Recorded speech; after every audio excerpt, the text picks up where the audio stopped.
अस्सलाम वालेकुम नाजरीन, मैं हूं जमशेद अंसारी। नाजरीन, आज की इस वीडियो में आदाद शुमार के साथ मौजूदा हुकूमत की 5 अहम तरीन कामयाबियां आप लोगों की खिदमत में पेश करने जा रहा हूं। और ये आदाद शुमार ऑफिशियल स्टेटिस्टिक्स हैं जिन्हें चैलेंज नहीं किया जा सकता और कोई भी साहिब इल्म, साहिब फहम शख्स ऑफिशियल वेबसाइट्स पे जाके ये आदाद शुमार क्रॉस चेक भी कर सकता है। नाजरीन, इस तमहीद का मकसद सिर्फ और सिर्फ इतना है कि मैं मीडिया की स्क्रीन पे गुज़श्ता चंद दिनों से तसलसल के साथ ये देख रहा हूं कि चंद लोग बदखा बदनीयत लोग जो हैं वो पाकिस्तान को आजकल के दिनों में अफगानिस्तान के साथ कंपेयर करने की कोशिश कर रहे हैं और ऐसी एक मंजर कशी करने की कोशिश की जा रही है कि जैसे खुदा न खास्ता पाकिस्तान के हालात सोमालिया से भी बदतर हो गए हों। नाजरीन, वक्त ज़ाय किए बगैर वो आदाद शुमार आपकी खिदमत में पेश कर रहा हूं।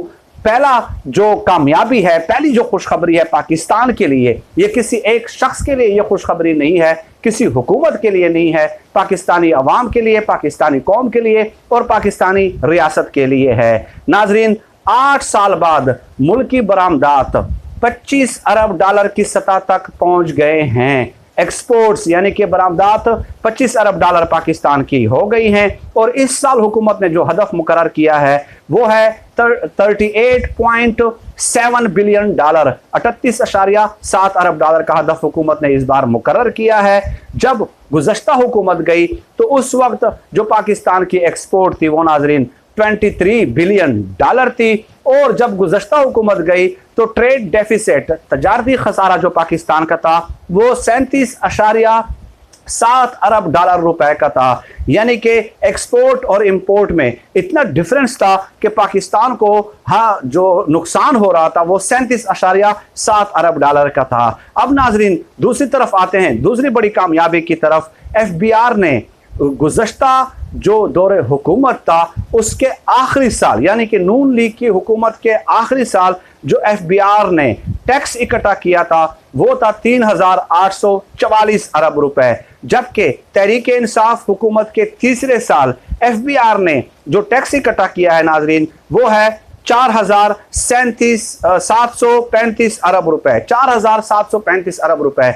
यानी कि टैक्स कलेक्शन की शरह में 23% इजाफा हो गया है। अब तीसरी खुशखबरी की तरफ आते हैं नाजरीन। बरतानिया का एक मारूफ इदारा है टाइम्स हायर एजुकेशन, उन्होंने दुनिया भर की 1600 जामियात का, यूनिवर्सिटी का एक जायजा लिया है, जांच पड़ताल की है और उसके बाद उन्होंने 800 यूनिवर्सिटियों की लिस्ट जारी की है। 1600 का जायजा लिया, 800 की लिस्ट जारी की, जिसमें पाकिस्तान की 5 यूनिवर्सिटीज को भी शामिल किया गया है और पाकिस्तान की इन 5 यूनिवर्सिटीज में से 4 यूनिवर्सिटीज का ताल्लुक जो है वो KPK के साथ है। गोया बरतानिया के जो इदारा है टाइम्स हायर एजुकेशन, तो 1600 यूनिवर्सिटियों की फहरिस्त में पाकिस्तान की 5 और KP की 4 यूनिवर्सिटियों को शामिल किया गया है तालीमी लिहाज से, जो कि पाकिस्तान के लिए एक अचीवमेंट है और जो कि इससे पहले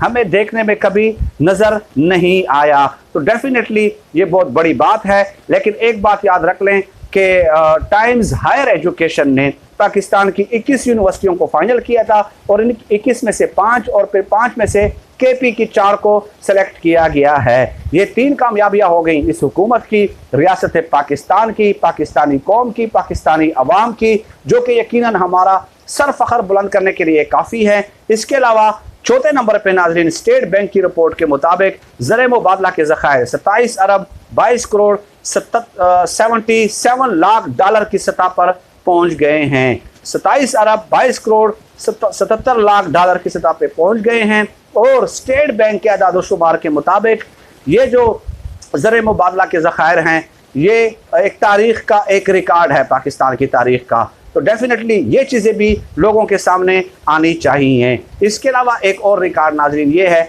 कि 13 माह पाकिस्तान को 13 माह मुसलसल विदाउट एनी ब्रेक हर महीने 2 अरब डॉलर रेमिटेंसेस वसूल होते रहे हैं। 2 अरब डॉलर यानी कि हर महीने 13 माह तसलसल के साथ बैरून मुल्क पाकिस्तानी $2 अरब पाकिस्तान भेजते रहे हैं। और इसके अलावा छठा जो अहम रिकॉर्ड है या जो छठी अहम खुशखबरी या जो कामयाबी जिसे आप गर्दान सकते हैं वो ये है कि 13 अगस्त को एक दिन में रोशन डिजिटल अकाउंट में $2004 मिलियन जमा हुए।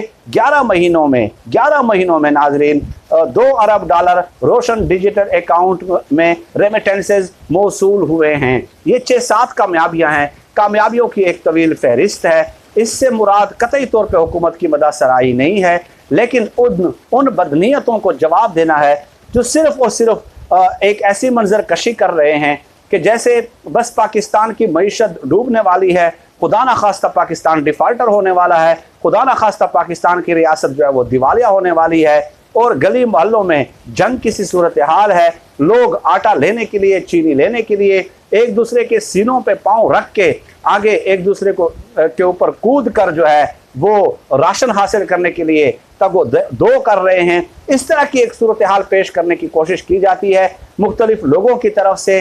तो ये ऑफिशियल स्टेटिस्टिक्स सरकारी वेबसाइट से ये आदाद शुमार मैंने आप लोगों की खिदमत में पेश कर दिए। इसका फैसला अब आप खुद कर सकते हैं और ये सब कुछ कामयाबियां मुमकिन हो पाई हैं नाजरीन कोरोना की सूरत हाल के बावजूद, जिससे बड़ी दुनिया की मईशतों को धचका लगा है और 5 करोड़ से ज़ायद लोग बैनुल अक़वामी सतह पे कोरोना की वजह से बेरोज़गार हुए हैं। उसके बावजूद भी अल्हम्दुलिल्लाह ये मैं समझता हूँ कि अल्लाह पाक का पाकिस्तान के ऊपर खुसूसी फजलो करम है कि कोरोना से इस कदर तबाही नहीं हुई, वरना हमारे पास क्या वसाइल थे। जब कोरोना की वबा पहली बार आई तो सिर्फ 1600 से लेके 1700 तक पाकिस्तान के पास वेंटिलेटर्स मौजूद थे। जो लोग ये कहते रहे कि उन्होंने अस्पतालों का और सड़कों का और मेट्रोस का जाल बिछा दिया है, तो उस वक्त तो हालात ये थे, यानी एक ऐसी बीमारी, एक ऐसी वबा का सामना जिससे पूरी दुनिया को पहली बार मुसाबकत का सामना था। कम वसाइल के बावजूद अल्लाह पाक ने अपने खुसूसी फजलो करम से हमें महफूज रखा और मईशत को उस कदर सेटबैक नहीं मिला, बल्कि ये जो कामयाबियां मैंने बताई हैं बेशक इनको आप फ़ख्र कर सकते हैं कोरोना की सूरत हाल के बावजूद, क्योंकि बड़ी बड़ी आलमी मईशतें और आलमी जो इदारे हैं वो बैठ गए हैं और उन्होंने लोगों को बेरोज़गार कर दिया है, महंगाई में पूरी दुनिया में इजाफा हुआ है। तो इसलिए इस किस्म की वीडियोस भी मेरे ख्याल में मैं अपने दूसरे यूट्यूबर्स दोस्तों से भी ये कहता रहा हूँ कि इस किस्म के अचीवमेंट्स जो हैं जो पाकिस्तान का पॉजिटिव और कंस्ट्रक्टिव आउटलुक पोर्ट्रे करे, इस किस्म के वाक़यात भी हमें पेश करने चाहिए, फैक्ट्स एंड फिगर्स पेश करने चाहिए, आदाद व शुमार लोगों के सामने पेश करने चाहिए, क्योंकि ये मेरा मुल्क है। जहाँ खामियाँ होंगी हुकूमत की वो हम पॉइंट आउट करेंगे और जहाँ पे कामयाबियाँ होंगी उसको भी पेश करना मेरे ख्याल में ये ज़रूरी होता है फेयरनेस इन कंट्रोवर्सी के लिए। फिल वक्त इतना ही। पाकिस्तान जिंदाबाद। अल्लाह हाफिज़।